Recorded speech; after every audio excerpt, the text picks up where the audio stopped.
All right, guys, so dates and times are very important in programming, and JavaScript has what's called the date object that we can use to do certain things with dates. So let's go ahead and let's create a variable here. Let's just create our val variable like we've been doing. And I'm going to set val. Actually, you know what I'm going to do is I'm going to set a constant called today, and we're going to set it to new date. Okay, so this is basically instantiating the date object, and if we don't pass anything in here by default, it's going to be today's date. So if we go down and we say val equals today, and then we console log val and save, you'll see down here we get today's date. All right, and if we were to look at the type, so if we say type of val, we're going to get object, because the date is actually a reference type, which is an object.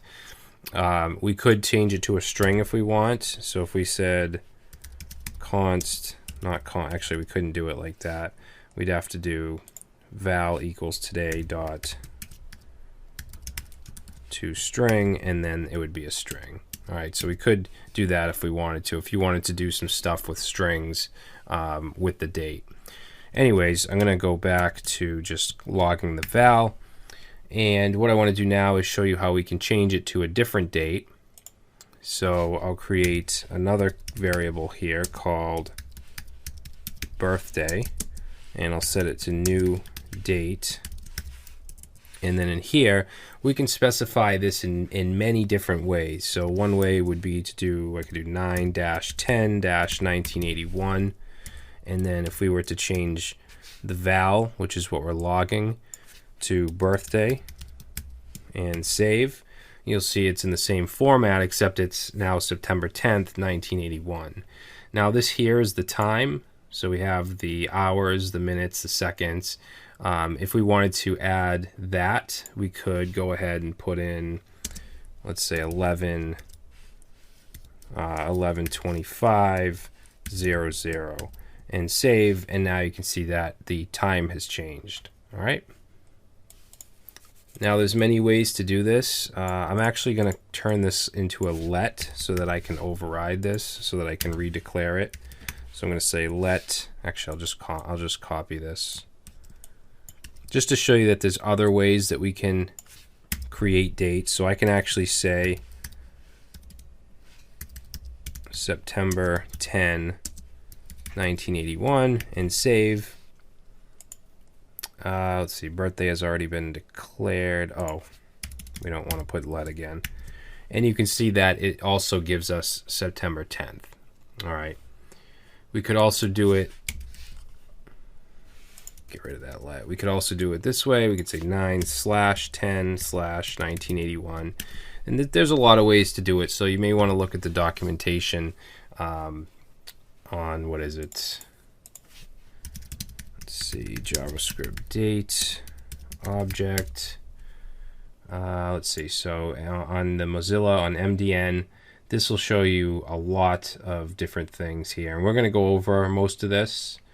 We're going to go over, like, the get date, get day, get year, all this stuff. But this gives you all the information about the date object. All right, so let's say we want to get the month.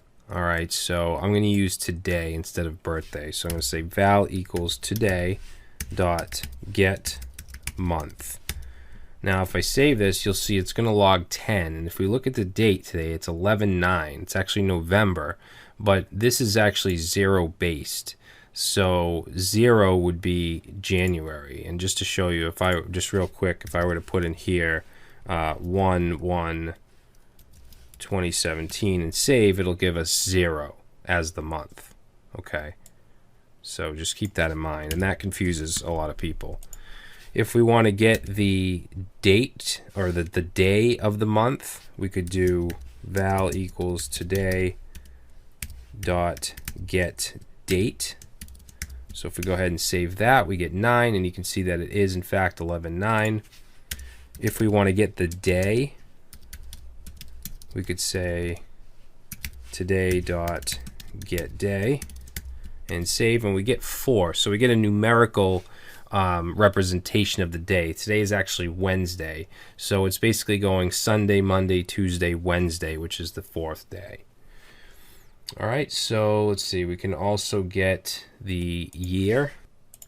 So let's say val equals today dot get full year. That gives us 2017. We can also get the we can deal with times. So if we want to get the hours, we can say get hours, which gives us 11. And if we look down here, it's 11:20. We can get the minutes. If we look at that, we get 21. It's 11:21. We can get seconds.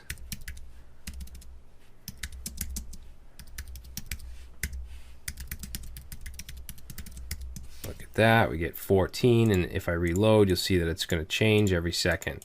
We can even get milliseconds. So if I want to do get milliseconds, oh, actually that should be a lowercase s, or did I spell that wrong? 2 L's. So that gives us milliseconds. There we go. All right, and then we can also get a timestamp, the current timestamp. So if we say val equals today dot get time and save, that gives us a timestamp. Okay, and that's going to change with every reload. A timestamp, it's basically the amount of time, the amount of seconds that have passed since, what is it, January 1st, 1970. So another thing we can do is we can actually set all this stuff as well. So for instance, let's take the birthday date we have up there, and let's say dot set month, and we'll set it to 2. All right, and then I just want to log birthday. And now we get March 10th. Okay, it started as September 10th, but now it's March 10th. So if we want to change, let's do set date, and we'll set that to 12. So we'll save that. Now we get March 12th. All right, we can also do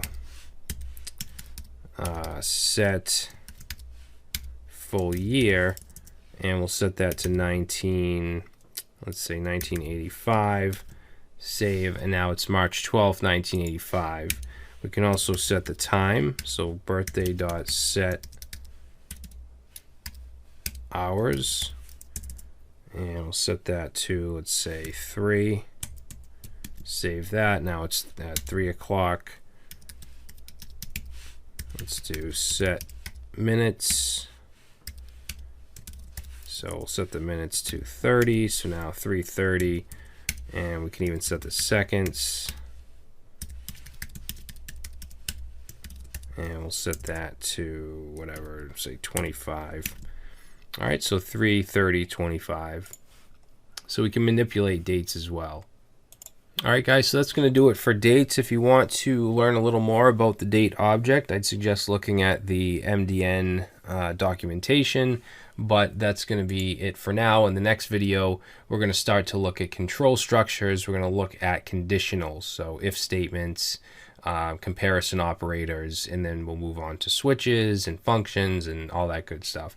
All right, so that's it. I will see you in the next lecture.